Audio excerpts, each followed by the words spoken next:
I was invited to speak following the horrific and tragic events that took place June 12th in Orlando. 49 people, mostly LGBT people, were murdered and over 50 were injured. They were killed in a place that felt safe, a place where they could be themselves, a place of solidarity and empowerment. This terrorist attack was intended to scare and intimidate us as Americans and as members of the LGBT community. The opposite occurred. Instead of fear, we found courage. Instead of cowering, we mobilized.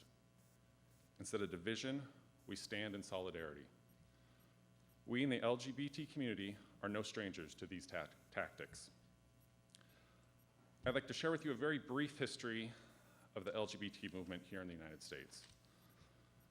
For many years, homosexuality was considered criminal behavior. The FBI kept records of suspected homosexuals. Executive orders were issued that forbade gays and lesbians from working in federal government.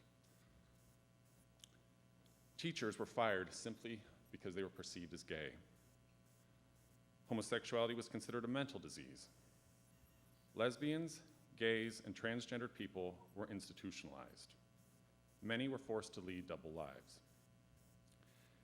Even in the face of this blatant discrimination, there were those who stood up and fought back, although quietly. The Mattachine Society was founded in 1952. The Daughters of Bilitis was founded in San Francisco in 1956.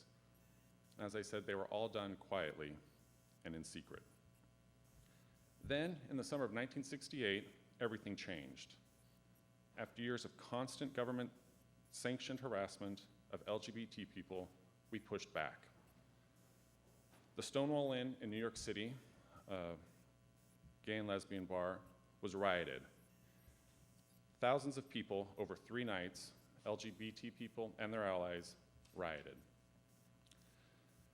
To commemorate what became known as the Christopher Street Liberation Day, LGBT organizers planned a march in New York City 1 year later, on June 28, 1970. The following year, Los Angeles and Chicago planned similar marches. In 1972, Boston, London, Paris, and West Berlin followed. As of today, over 700 cities across the globe celebrate Pride, including San Luis Obispo. Pride has evolved into a celebration of who we are as members of the LGBT community. It is a chance to remember how we arrived to where we are and to see what work still lies ahead. Pride is a call for equality. Pride is a call for fairness.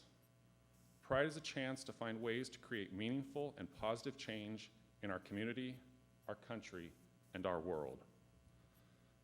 The LGBT community has had a few victories over the past 4 years. The Defense of Marriage Act and Don't Ask, Don't Tell were repealed, and same-sex marriage is now the law of the land. These victories were hard fought, and we share these victories with our allies.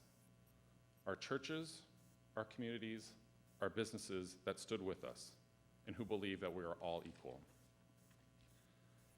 In closing, I want to remind you that even with these victories in equality for the LGBT community, there are still people and places in this country and the world that want to destroy us. Every LGBT person, myself included, is aware of this. We think twice about holding our partner's hand in public or about kissing him on the street. When traveling, we oftentimes have to request 2 beds because we don't know how 1 bed will be perceived.